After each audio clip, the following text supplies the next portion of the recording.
Like the woman of old, each day we go to the well springs of life to find Jesus there. Some days the well seems dry, we can't reach the water, it's too hard. Some days our legs won't take us, our hearts are aching, crying like the woman of old.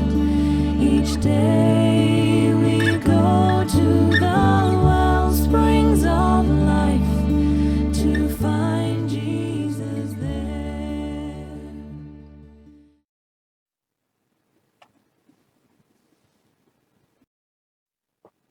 From north and south, east and west, from Gisborne and from Mount Macedon, from Maya Kyneton, from Romsey and the ministry team. God calls us together from our isolation, from poverty or wealth, from health or disease, from whatever our circumstances. God calls us together from our isolation, from a spirit of joy or despair, from times of fairness or injustice. From wherever we stand, God calls us together from our isolation. Let us worship God. My soul magnifies you, Lord. My soul glorifies you, Lord. For you have seen me, known me, heard my cry. You have not forgotten me. For you have lifted me, filled me with all good things. You, O Lord, remember mercy.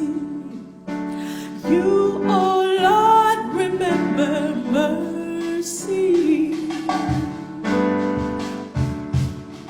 My soul magnifies you, Lord. My soul glorifies you, Lord. For you have seen me, known me, and heard my cry. You have not forgotten me, for you have lifted me, filled me with good things. You, O Lord, remember mercy. You, O Lord, remember mercy. For we will lift up, glorify you, O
A reading from Genesis chapter 18 verses 1 to 15 from the NIV Bible.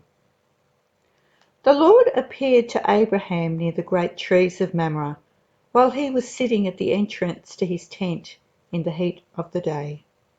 Abraham looked up and saw 3 men standing nearby.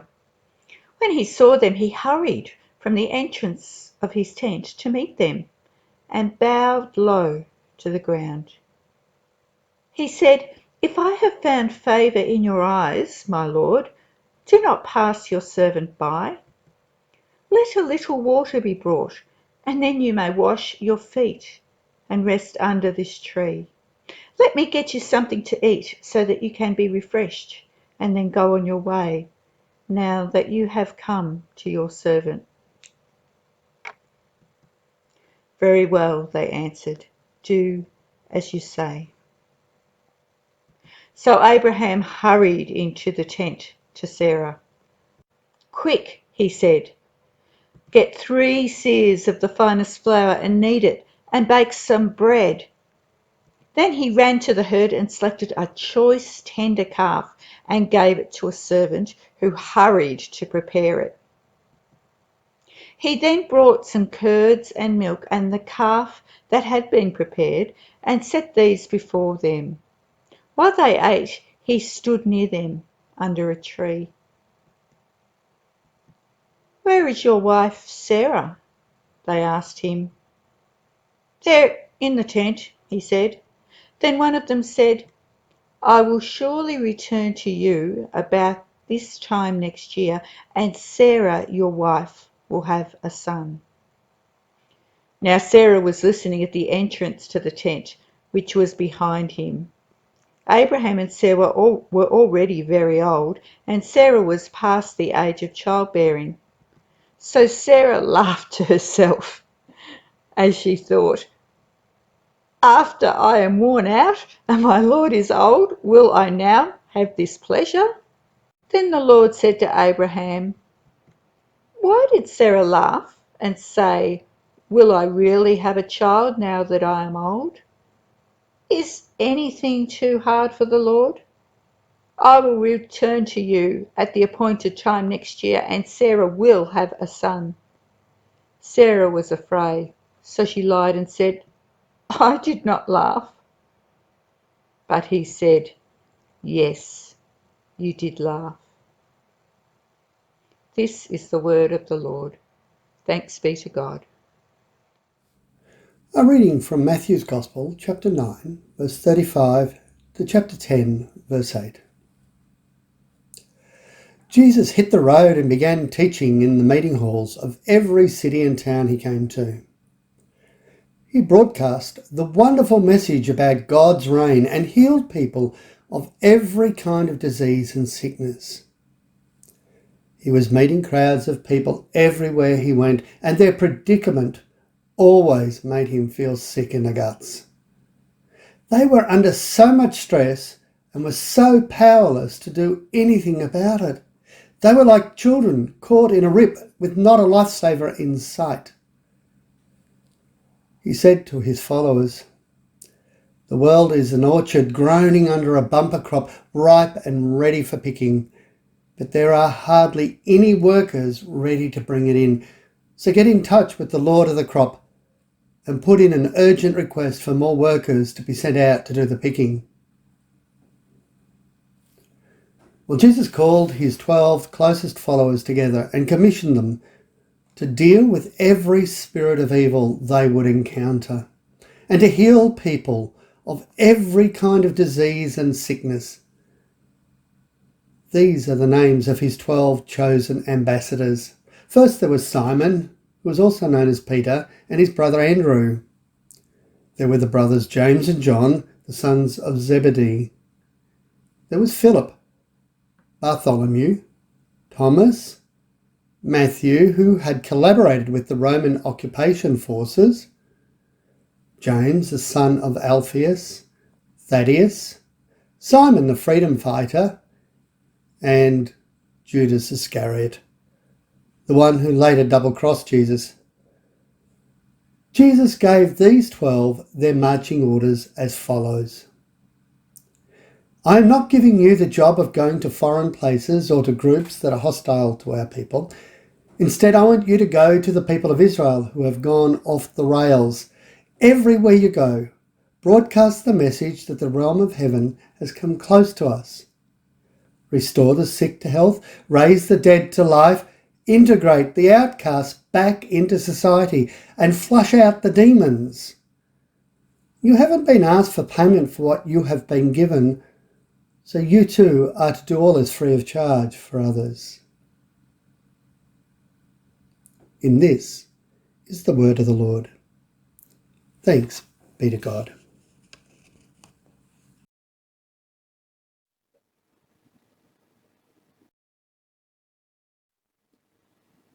She went into the church, drawn by the quiet voice of memory, recalling from her childhood some long forgotten words.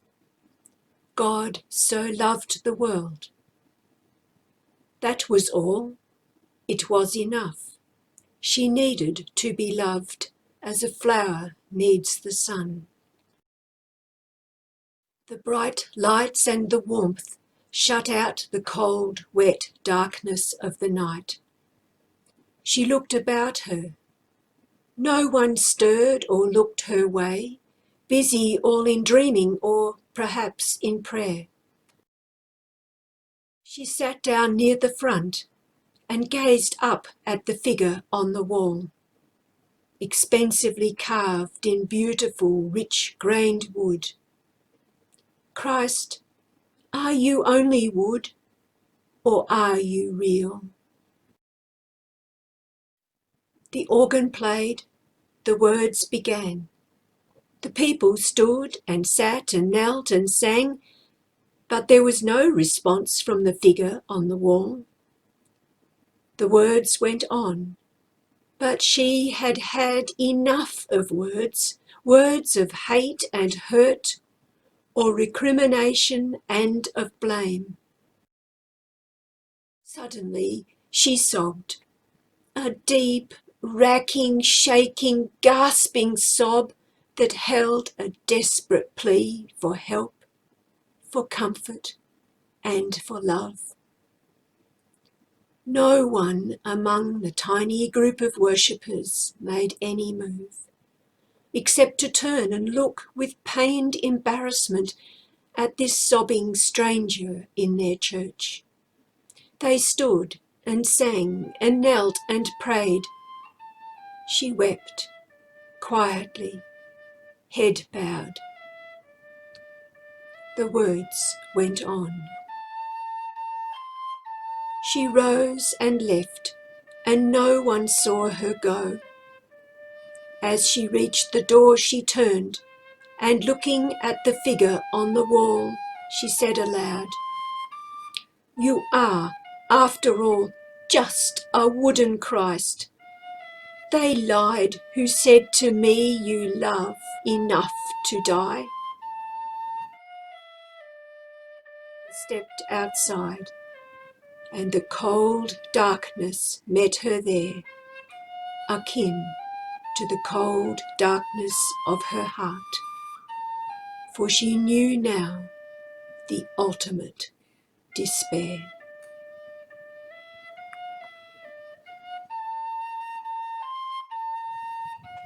Psalm 116 says, "I love the Lord because he has heard my voice and my supplications, because he inclined his ear to me. Therefore I will call on him as long as I live." Let us bring our confession to God.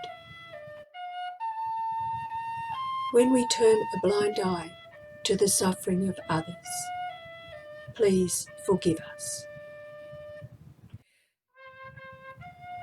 When we turn a blind eye to past events, to focus on the latest news, please forgive us. When we turn a blind eye to the needs of others, please forgive us. When we turn a blind eye, when we feel we have seen too much suffering, please forgive us. When we turn a blind eye to events that seem too far away, please forgive us. When we turn a blind eye to others, when we are caught up in our own problems, please forgive us. We know that God has listened to us, heard our prayers, and that we will be forgiven. Thanks be to God.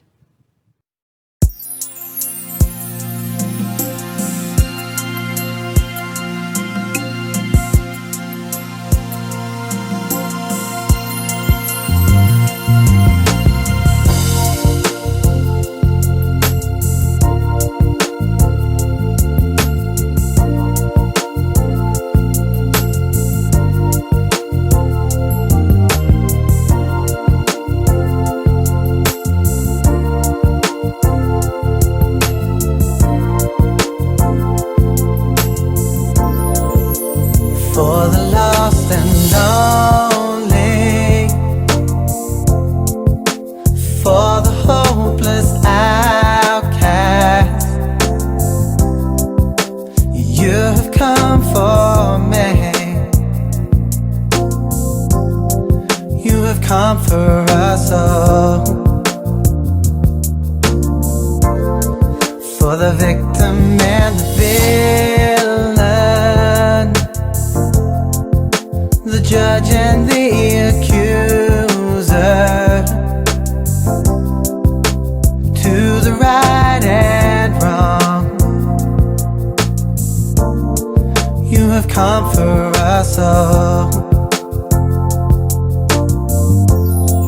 For you have come in grace and love, acceptance and with peace. For you have come with mercy for our tears, embracing all our fears. For you have come in grace and love, acceptance and with peace. For you have come with mercy for our tears, embracing all our fears.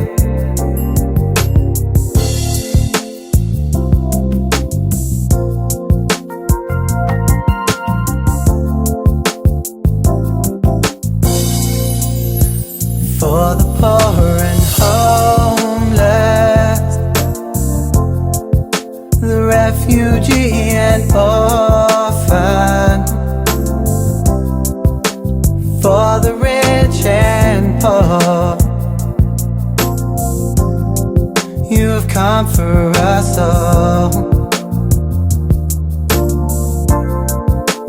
For the proud and righteous, for the strong and mighty, those who have no need, you still come for us all. For you have come in grace and love, acceptance and with peace. For you have come with mercy for our tears, embracing all our fears.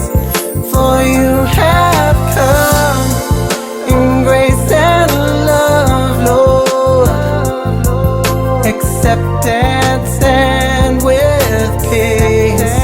For you have come with mercy for our tears, embracing all our fears. For you have come in grace and love, for you have come acceptance you have come with a mercy for our tears, embracing all our fears. For the lost and lonely, oh yeah. For the lost and lonely, Lord. You've come, Lord, for the lost and lonely.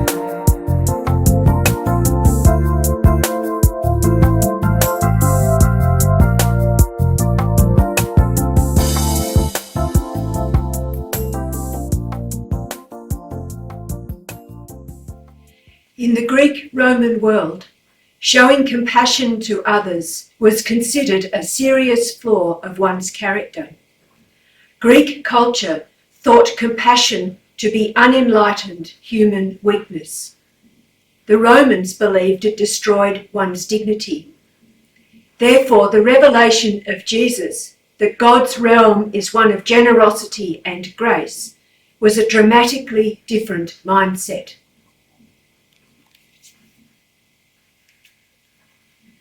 So much has happened in Australia and around the world so far in 2020 that we have the danger of compassion fatigue. Very few of us can say that they have been unaffected by any of it.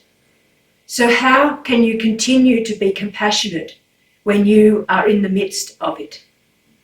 So there are quite a few things to pick up from Jay's thoughts that we've just heard. And one of those is about God's incredible generosity. And we've seen it right through all the scriptures for today, Genesis, Matthew and Romans. And it's quite a different aspect of God that perhaps didn't get picked up as much in earlier times that it does through these scriptures.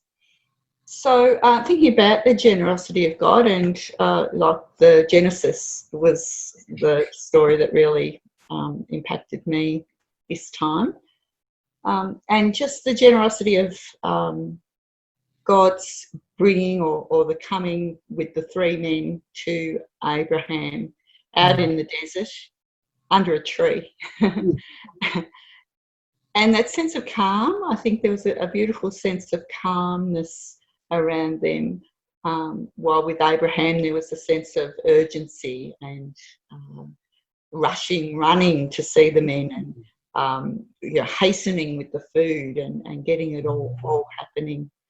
It's just interesting to think about, we can be in that space of calmness and be doing God's work, but we can also sometimes be in that space of hastening and rushing. It's not that it's not God's work too, actually, but there's those two very different sort of spaces to be in. Yeah, and Abraham was really trying to be a really good host. He was coming to the visitors with saying, "Here, I've only got a little bit here for you, but just hang around. I'll get you something. I'll give you a little bit of what I've got." But then he goes off and gives a huge amount more. He's incredibly generous with that. Yeah. There's a hint of the old ancient culture of generosity to visitors. And this is no fast food takeaway type effort.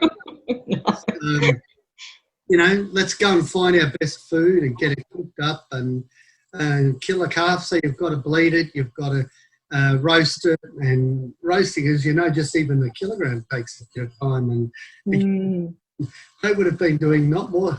They would have had a huge feast with it all. So a lot, and it's almost a couple of days worth of work in all of this.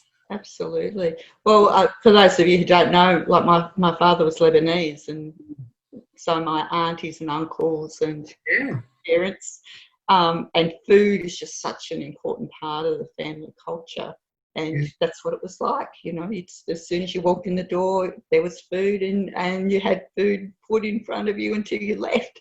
It's part of the hospitality, and to say no, thank you was like an insult. So to be preparing the absolute best for these men, would have been such a culturally important thing for Abraham and Sarah and the company there. Yeah. But isn't it, that's something we've really missed, not being able to eat together with people. You mentioned the other week about not being able to have a coffee with someone, but same thing, it's that by eating and drinking together, we tend to relax.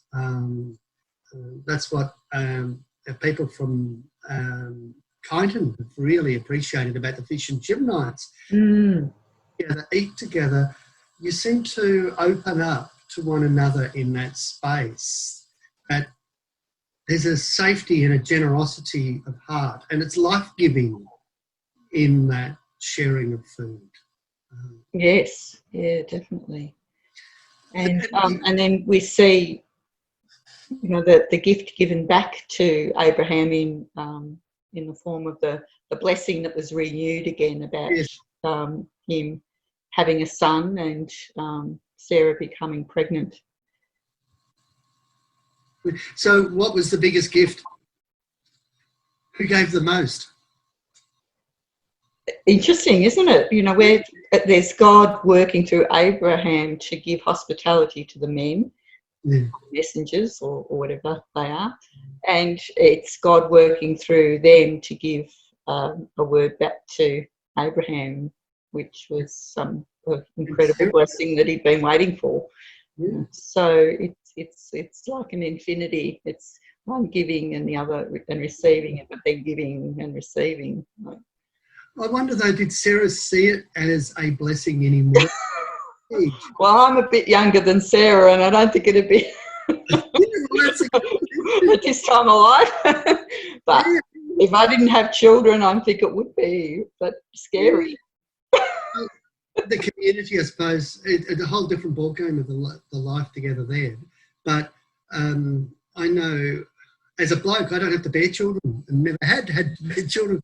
But children, I know how tiring they like to run around, and it's hard enough with a little puppy dog that likes to run around and try to keep and children who are delightful and love seeing and spending time with them, but the energy levels is there. And somebody, I know my mother, who's in her late 80s, is someone loves them but loves to see them go home. Yeah, a lovely way. Oh, absolutely. But remember, you know, the culture's just so different back then. Everyone was in, like, you know, you'd have your children and your children's children and your children's children, and they'd all be together and all looking after each other, and very different than us in our homes, tucked away in couples or small family units. So I think for me, it's the physicality of having to go through pregnancy, giving birth at the age of 80 or 90. Oh, my goodness. That boggles my mind. Dear. But it's interesting, the hospitality that's there. You mentioned how it's in that era, and the generosity spirit. We see this in many ancient cultures. The generosity, you give of everything you've got to your guests. Yes. Make them, you treat them as royalty, and we've lost something of that in our culture these days. We've become very much, in our conversation earlier today, you were saying about how we've lost something in that. And there is truth to that. And we have our own little boxes, our own homes, which are very isolated and separated from one another. So we're not in and out of each other's space. Now, some of that's good. We've lost something as well. We've gained something and we've lost something. So I suppose coming out of a time of isolation, the question comes back at how do we keep that generosity going, the generosity of God, when it's easy to get caught up into the complexities of life that we have. How is that applicable today? Where's this generosity take us, and where is the story taking us today? Yeah, for me, this has been a bit of a sabbatical, I think, for a lot of people too. It's been an opportunity to just sit back and reflect, and you know, we've been so busy. Everyone's just been so busy, and we've had this enforced rest placed upon us. And yeah, there is some opportunity, I think, for some reflection about what the next part's going to look like. But I think those words of Jesus from Matthew, you know, his heart, compassion for, you know, being like sheep without a shepherd, that the people out there are often lost, and, you know, the hard things of life fall very heavily upon them. Whereas, you know, with having faith, there's a lot more resilience, I think, because we put our trust in God, and it's hard for those people who don't understand that relationship. There's something in that sabbatical gives us a chance to sit back and look. But as I've been reading some of the articles in the newspaper today, both in terms and yesterday, some of the things that are being recognised and the changes and the impact of this sabbatical in space is it's fallen very differently on different people.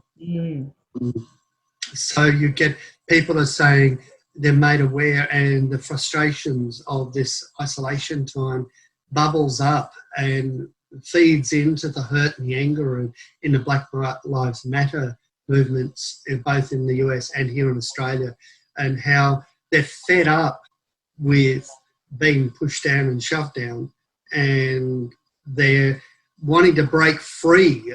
And it's a bit like the breaking free of isolation as much as breaking free of what they feel as being oppressed and being dragged down all the time. And then hearing a story today, a sad story of a man who, with mental health issues, died at the hand of police. And the police were called to help this man, and he wasn't violent, but in the process of, shall we say, restraining him, he died as some restraint methods as well. Similar, he was white in Australia, but he had mental health issues.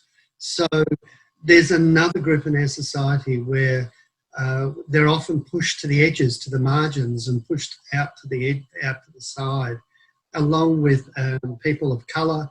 There was the other story I read of women who are now working at home with their children around, are drinking a lot more alcohol in the space, and that could become more of a problem down the track.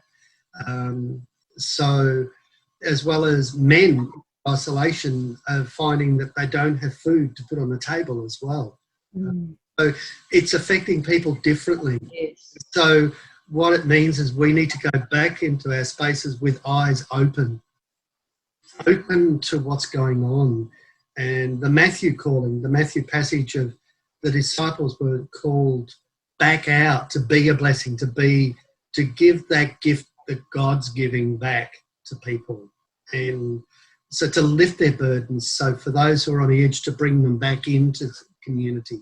For those who needing healing, to bring healing and health and be helpful. So I suppose the question for us is, as we go out of isolation, how do we do that? Yeah, good question, Peter. It's slowly unfolding, isn't it? It's slowly, things are being released, and slowly we're getting back there, but it will be different. It is. And Jay's question at the end of how do we do that without being weighed down with compassion fatigue? I think it's coming into the question of being, how do we remain connected into the Spirit of God so that we constantly are conscious of our calling back out beyond our life. So it's not going to be isolation ending so that we can go back to our little groups again. It's isolation ending or easing so that we can help one another in another way. Yes, and that poem of Jay's is just, yeah, it's quite scary is the word that comes to mind. Just that we can be so insular and be happy doing things our own way that serve ourselves or serve me, that we forget about reaching out so much. Mm. That calling to be, that we're blessed to be a blessing. I mean, that's just such an integral part of what our faith is. Yeah. As the poem's title of His Hands Are Our Hands, or Our Hands. So thanks to Jay's mother for writing that. And it was actually written back in the 70s. It was published in 1980. But it just goes to highlight it's an ongoing issue that we need to constantly be aware of, that we can forget others and their struggles and their needs. We need to constantly keep our ears open. Yes.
Let's say together the prayer that Jesus taught his disciples in whatever form that we have learned and are comfortable.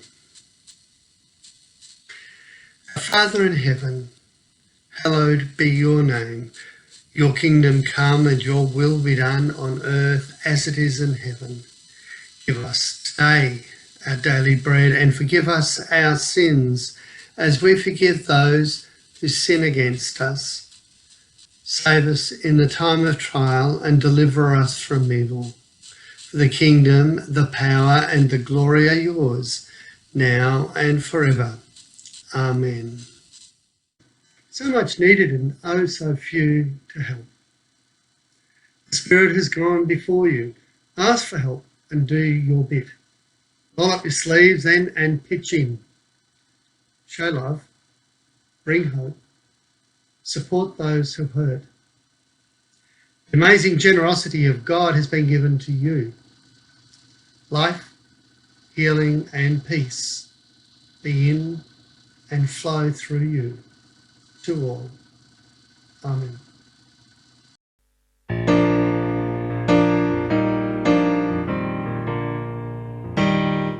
May our lives speak of your love. May our feet walk in your grace. May we share your friendship with all your people. Bring hope